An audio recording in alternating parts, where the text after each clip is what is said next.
A controversial marijuana bill. A controversial marijuana bill limiting the potency of medical marijuana has some patients fearing their prescriptions could be limited. Channel 3's Tanner Stewart is live to share the message from a local doctor. Bob, Sue, good evening. Medical experts are arguing that state lawmakers are trying to play doctor with the passage or the proposal of this House Bill 1544, which would cap the amount of THC that goes into smokable marijuana in dispensaries here like Trulieve in Pensacola. But I spoke with a doctor today, a local doctor here. I also spoke with a patient who both agree, as you said just before the break, Bob, this bill goes against science. You can manipulate data to say anything you want to, and that's basically what the legislature has been presented with is skewed data. House Bill 1455 would place a 10% THC cap on smokable marijuana in Florida dispensaries. But Dr. Michelle Beasley, a medical marijuana doctor in Pensacola, tells me this one-size-fits-all approach could be detrimental to her patients, adding the patient-physician relationship is at risk of being diminished.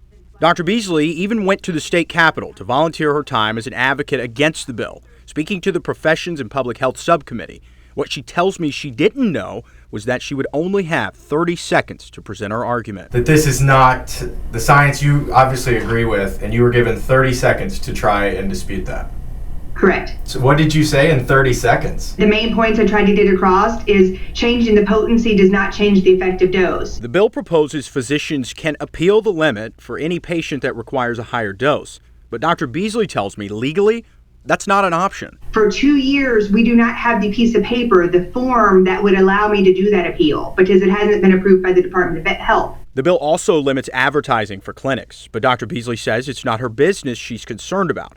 It's her patients. If they'd like to come sit down next to my dad's bed and watch him suffer through opiates, maybe they would stop all this nonsense and go see the people that this helps. They'd shut their mouth for a while. Pace resident Ty Campbell is one of thousands of medical marijuana patients across Northwest Florida.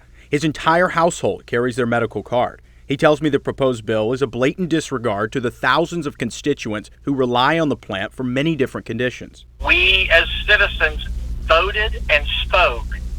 Politicians are now taking that vote and corrupting it for their own ideologue and ideological beliefs that have nothing to do with the will of the citizen. Now Campbell has joined more than 42,000 Florida residents in a petition urging state lawmakers to stand up for medical marijuana patients.